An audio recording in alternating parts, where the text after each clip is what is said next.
ধরো তুমি রাস্তা দিয়ে হাঁটছো, রাস্তা দিয়ে হাঁটতে হাঁটতে তুমি এক টুকরো লোহা নোটিস করলে।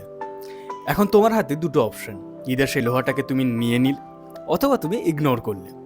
তুমি একটু বুদ্ধিমান, তাই তুমি সেই লোহাটাকে নিয়ে কোনো একটা দোকানে গিয়ে সেটাকে বিক্রি করলে। তুমি কত টাকা পেতে পারো? ইদার 50 টাকা বা 100 টাকা। কিন্তু তুমি সেই লোহাটাই যদি একজন কামারকে দাও, আর সেই কামার সেই লোহাটাকে গলিয়ে পিটিয়ে একটা সুন্দর শেপ এনে একটা ছুরি বানায়, আর সেই ছুরিটাকে যখন সে বিক্রি করে আর সেটার দাম মিনিমাম 500 টাকা হয়। এখান থেকে আমরা কি শিখতে পারি? যে স্থান কাল পাত্র অনুযায়ী জিনিসের দাম এবং জিনিসের মূল্য পুরোটাই চেঞ্জ হয়ে যায়। ঠিক তেমনভাবেই তুমি আজকে যে ফ্রেন্ড সার্কেলের মধ্যে আছো, সেখানেতে তুমি নিজেকে অনেক বেশি অবজ্ঞা করছো। তোমার ভ্যালু সেই মানুষগুলোর কাছে একদমই সঠিক না। নিজের ভ্যালু বাড়ানো, এটা যেমনটা শুনতে সহজ মনে হয়, এটা কিন্তু আদতে অতটাও সহজ না। তবে চিন্তা নেই, আমি আজকের ভিডিওর মধ্যে তোমাকে এমন কিছু প্র্যাকটিক্যাল টিপস দেবো যেগুলো আমাকে তো অবশ্যই হেল্প করেছে এবং তোমাকেও অবশ্যই হেল্প করবে। তো আর দেরি না করে ভিডিওটাকে এখনই শুরু করি। আর আমার চ্যানেলে যদি নতুন হয়ে থাকো তাহলে অবশ্যই আমাকে সাবস্ক্রাইব করে নিও, আর এই ভিডিওটাকে অবশ্যই লাইক করো।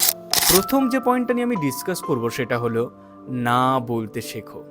দেখো, এই পয়েন্টটা হয়তো তুমি এর আগেও শুনে থাকতে পারো, কিন্তু এই পয়েন্টটাকে বিশ্লেষণ করাটা কিন্তু খুব ডিফিকাল্ট। না বলা অতটাও সহজ না। আমি প্র্যাকটিক্যাল লাইফ নিয়ে কথা বলছি। আমারও এমন কিছু ফ্রেন্ড আছে যে ফ্রেন্ডগুলো হয়তো আমার জন্য অ্যাপ্রোপ্রিয়েট না, হয়তো আমি চাই না সেই ফ্রেন্ডগুলোর সাথে ঘুরতে বেড়াতে, কিন্তু আমাকে হয়তো বেড়াতে হয়, কারণ বন্ধুত্বের মূল্য বজায় রাখার জন্য। এই অবস্থায় দাঁড়িয়ে আমি যদি সেই ফ্রেন্ডগুলোকে মুখের ওপর বলি যে আজকে আমি বেড়াচ্ছি না, বা আজকে আমি ঘুরতে যেতে চাই না, বা আজকে আমি টাইম পাস করতে চাই না, কি হবে তাহলে? তাহলে সেই ফ্রেন্ডগুলোর সাথে আমার সম্পর্কটা অনেকখানি খারাপ হবে। কিন্তু বস, একটা জিনিস তোমাকে মানতেই হবে, তুমি যদি নিজেকে ইমপ্রুভ করতে যাও, তুমি যদি নিজেকে সেই জায়গায় আনতে চাও যে জায়গাটা তুমি স্বপ্নতে দেখো, যে জায়গাটা তোমাকে তোমার ক্যারিয়ার বানিয়ে দেবে, যে জায়গাটা তোমাকে তোমার ফিউচারে অনেক টাকা এনে দেবে, সেই জায়গাটা করতে গেলে একটু স্যাক্রিফাইস এই বয়সে করতেই হয়। তাই যে বন্ধুগুলো তোমার আপন, যে বন্ধুগুলোর সাথে তুমি সময় কাটালে তোমার সময়টা প্রোডাক্টিভ যায়, এবং যে বন্ধুগুলো তোমাকে সাপোর্ট করে তোমার ড্রিমের জন্য, সেই বন্ধুগুলোকেই তোমার বাকেট লিস্টে রাখো, বাকিগুলোকে টাটা বাই বাই বলো। দ্বিতীয় পয়েন্টটা ভীষণ ইন্টারেস্টিং, যেটা আমরা প্রতিনিয়ত নিজেদের সাথে করতেই থাকি, সেটা হলো নিজেকে কম্পেয়ার করা বন্ধ করো। কম্প্যারিজন হলো এমন একটা জিনিস না, যেটা আমরা ছোট থেকে বড় অবধি করেই এসেছি। আর এটা শুরুটা হয় আমাদের ছোটবেলা থেকে। কখন? যখন আমাদের মা বাবা আমাদের সাথে অন্য কোনো স্টুডেন্টকে রেজাল্টের ভিত্তিতে জাজ করে, যে তুই অঙ্কতে এত মার্কস পেয়েছিস, অমুক অঙ্কতে এত মার্কস পেয়েছে। কেন এই পার্থক্য? একই টিউশন পড়িস, একই কলেজে যাস, তোর পিছনেও যা টাকা খরচ করা হয় তার পিছনেও তাই টাকা খরচ করা হয়, কিন্তু কেন এই পার্থক্য?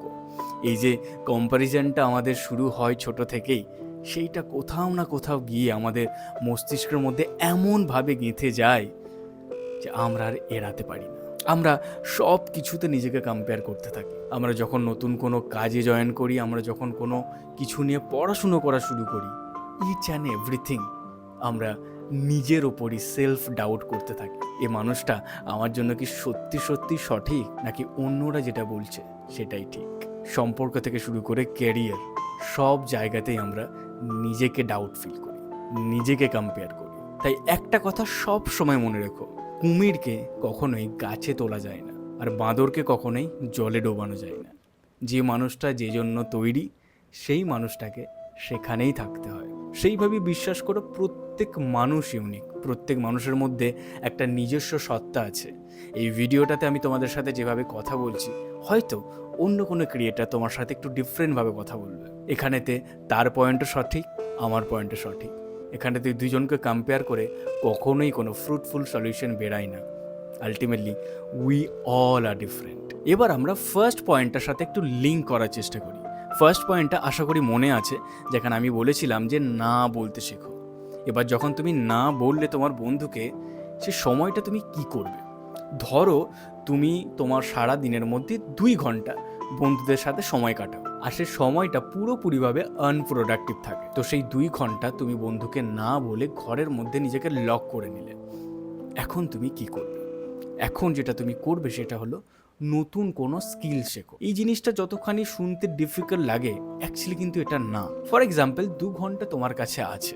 এই 2 ঘন্টায় তুমি ইদার 10 পাতা একটা কোনো সেলফ ইমপ্রুভমেন্ট বই পড়তে পারো, অথবা কোনো সেলফ ইমপ্রুভমেন্টের ভিডিও দেখতে পারো।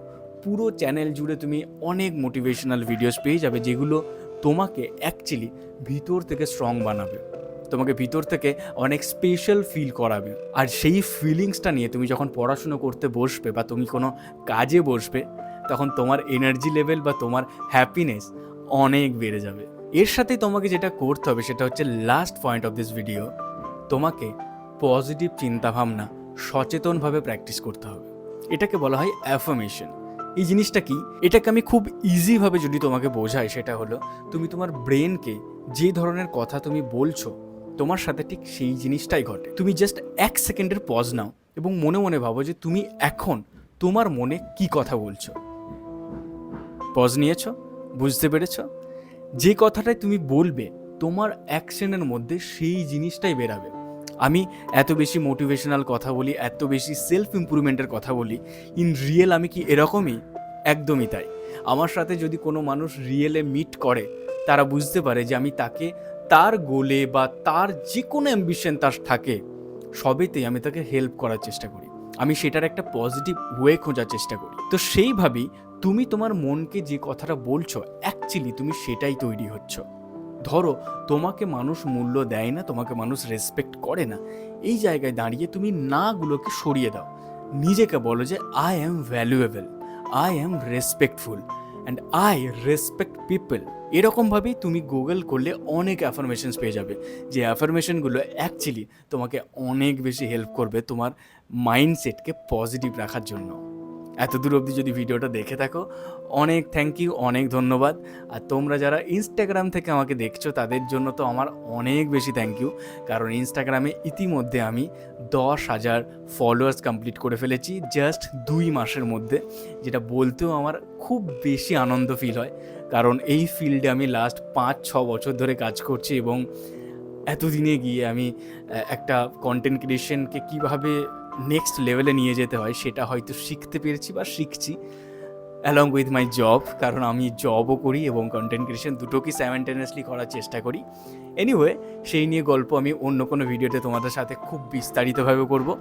তোমার যদি মনে কোনো ডাউট থাকে, কোনো প্রশ্ন থাকে যেটা তুমি আমাকে করতে চাও, অবশ্যই কমেন্টের মধ্যে লিখে জানিও। আমি সবার কমেন্ট পড়ি এবং সবার কমেন্টের রিপ্লাই করি। সবার কমেন্টকে আমি সেইভাবেই মূল্য দিই এবং সেই কমেন্টকে বেছে নিয়ে আমি ভিডিও বানাই।